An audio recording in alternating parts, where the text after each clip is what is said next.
제가 본 흐름에는 한덕수가 대통령이 됩니다.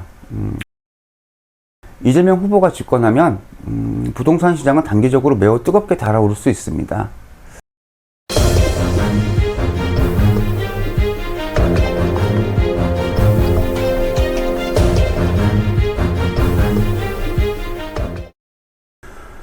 안녕하세요, 이음이에요.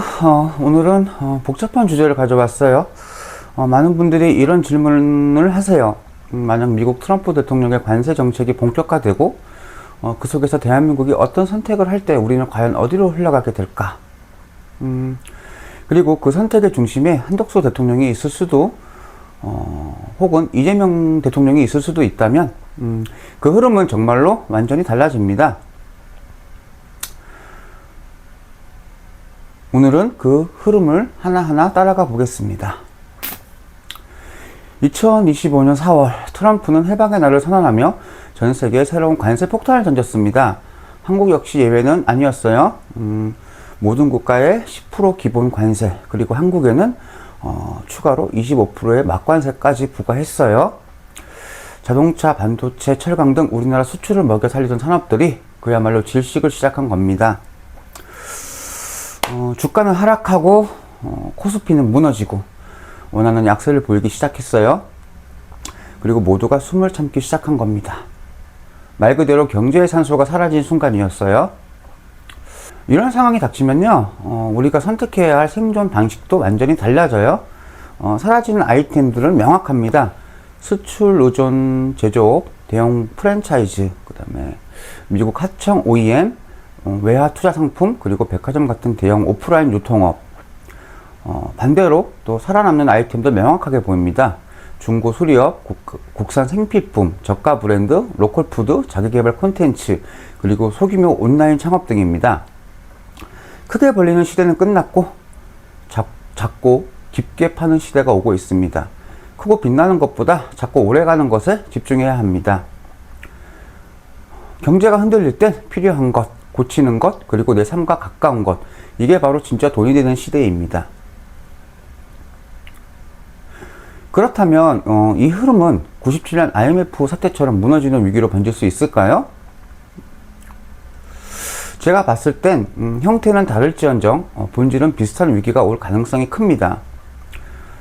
그때처럼 하루아침에 막 무너지는 것이 아니라 조용하지만 빠르게 스며들고 내부부터 젖어드는 침수 같은 위기가 될 수 있습니다. 원화 불안, 기업 부도, 실업 증가, 그리고 정치 불신과 외교적 고립까지 겹친다면 그건 결국 한국형 장기 불황으로 이어질 수밖에 없습니다. 이건 단순한 위기가 아니라 속에서부터 붕괴되는 침묵의 위기입니다. 제가 봤을 땐 트럼프의 관세는 강한 척이지 끝까지 밀어붙이진 않을 가능성이 크다고 봐요. 왜냐하면 미국도 버티기 힘들고 소비자 물가도 오르고 정치적 부담도 커질 겁니다.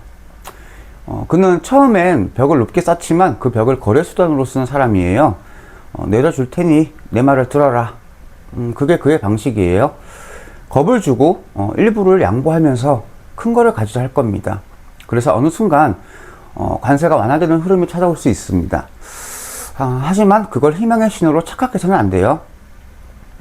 그건 숨통을 틔워주는 것이 아니라 더 강하게 조이기 위한 숨 고르기일 수도 있기 때문입니다. 진짜 관세 완화가 아니라 잠시 내리는 미끼일 수도 있는 흐름. 우리는 그 틈에 안도함에 방심하지 말고 더 깊고 조심스러운 선택을 준비해야 합니다.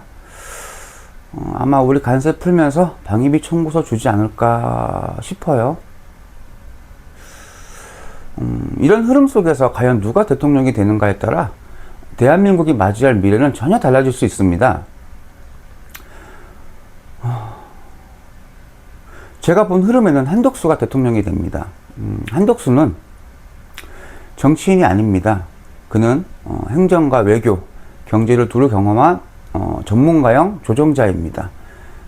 대중의 열광을 이끌어내는 스타일은 아니지만 국가 시스템을 아는 사람들 사이에선 신뢰받는 리더입니다.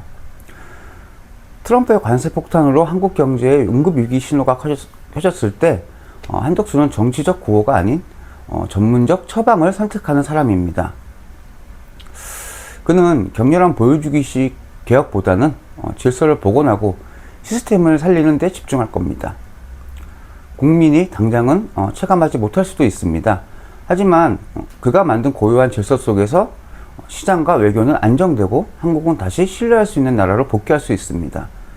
그는 말이 없습니다. 대신 결과로 보여줍니다. 사람을 살려놓고 말없이 수술실을 나오는 외과 의사, 그게 한덕수입니다. 정치적 욕망 없이 그저 나라가 무너지지 않도록 급한 수술만 해내고 물러나는 리더와 같습니다. 그리고 개헌이라는 카드도 열립니다. 그는 자신의 욕심이 아니라 다음 시대를 위한 틀을 조용히 정리하고 나서는 과도기 리더로서의 마지막 임무까지 수행할 수 있는 사람입니다. 한덕수의 시대는 요란하진 않지만 필요한 순간에 정확하게 칼을 대는 시간이 될 겁니다.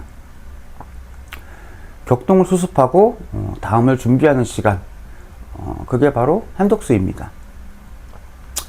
또 생각도 하기 싫지만 흐름은 피한다고 사라지지 않기에 또 이 이야기를 꺼내야만 합니다. 여러분은 제가 이분법적으로 이재명을 싫어한다 하실 수 있지만 국민학교만 나와서 철수, 영희, 바둑이로 도덕 공부만 했어도 이재명은 좋은 사람이 아니라는 걸 알 겁니다. 그래도 궁금해 하시니 말씀을 드리겠습니다. 이재명의 흐름이 대통령이 된다면 그는 근거 없는 강한 추진력과 대중의 환호를 등에 업고 개혁이라는 이름의 방종의 칼날을 휘두를 수 있습니다. 하지만 그 추진력 뒤에는 끝없는 충돌, 의심스러운 동기, 그리고 자기 보존에 가까운 정치적 셈법이 따라다닐 거예요. 검찰, 재벌, 야당, 그리고 제도, 그 자체와의 충돌은 단순한 개혁이 아닌 정치적 전쟁으로 번질 수 있어요. 그리고 그 권력 사용 방식이 국가의 이익이 아닌 이재명 자신의 생존과 복수를 위한 선택처럼 보일 수 있다는 점, 이게 가장 큰 위험입니다. 외교적으로는 더욱 불안합니다. 미국과의 거리감은 커지고 중국과의 유착은 깊어질 가능성이 큽니다. 결국 한미 동맹의 틀이 흔들리게 되겠죠? 국내는 뜨겁고 바깥은 점점 식는다. 이건 단순한 분위기가 아니라 대한민국이라는 배가 어디로 떠밀려 가는지도 모르게 되는 그런 흐름이에요. 경제는 단기적으로 요동칠 수 있지만 그 뒤에 오는 건 정책 불신, 외국 자본의 이탈, 그리고 돌이킬 수 없는 혼란입니다. 그는 언제나 강한 척하며 나아가지만 그 끝엔 늘 분열, 피로, 그리고 후폭풍이 남아요. 이재명이 대통령이 되면 시장은 뜨겁지만 국가는 메말라갈 겁니다. 이제 많은 분들이 궁금해하실 부동산 시장에 대한 흐름도 잠깐 짚어보겠습니다. 왜냐하면 대통령이 누가 되느냐에 따라 집값, 거래량, 그리고 사람들의 심리가 완전히 달라질 수 있기 때문이에요.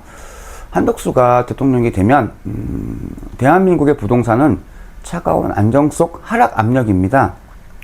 한덕수가 집권하면 부동산 시장은 조용하지만 무거운 흐름으로 갈 가능성이 큽니다. 정책은 신중하고 부양보다는 금리, 환율, 물가 등 시스템적 안정 중심입니다. 시장은 관망합니다. 사자보다는 좀 더 기다려보자. 이런 흐름으로 흘러가겠죠? 금리는 쉽게 내려가지 않기에 대출 여건도 풀리기 어렵고 거래량은 점점 줄어듭니다. 결과적으로 급락은 없지만 얼어붙은 거래 절벽 속에서 조용한 하방 압력이 지속되는 구조가 됩니다. 요약하자면 움직이지 마라. 지금은 기다릴 때다. 바로 이런 차가운 질서 느낌. 그게 한덕수의 부동산입니다. 그런데 이재명이 대통령이 되면 뜨거운 반등 후 급격한 조정이 올 겁니다. 이재명 후보가 집권하면 부동산 시장은 단기적으로 매우 뜨겁게 달아오를 수 있습니다. 생애 주기별 공급, 청년주택 등 자극형의 다양한 부양책이 쏟아질 가능성이 큽니다. 금리 인하 가능성도 제기되고 시장은 지금이 기회다라는 기대 심리에 휩싸일 수 있습니다. 그럼 거래량은 폭증하고 가격은 단기 급등하고 갭 투자는 증가합니다. 하지만 그 뒷면에는 정책 불신, 외국 자본 이탈, 환율 불안 같은 리스크가 조용히 쌓이게 됩니다. 결국 단기 급등 후 급락, 버블과 붕괴가 동시에 오는 흐름. 요약하면 이겁니다. 오르면 도망쳐라. 늦은 기대는 독이 된다. 또는 고장난 윗 속에 허기만 채우겠다고 아무 음식이나 쑤셔 넣는다면 우리는 포만이 아니라 파멸을 삼키게 될 겁니다. 이게 이재명의 부동산 흐름입니다. 뜨거운 혼란, 불붙은 심리, 그리고 무너지는 중심. 여러분, 이건 단지 대통령 한 명의 문제가 아닙니다. 이건 우리 방향의 문제입니다. 한 사람은 부서진 다리를 고칠 것이고 한 사람은 부서진 다리를 불태우며 세기를 차지할 겁니다.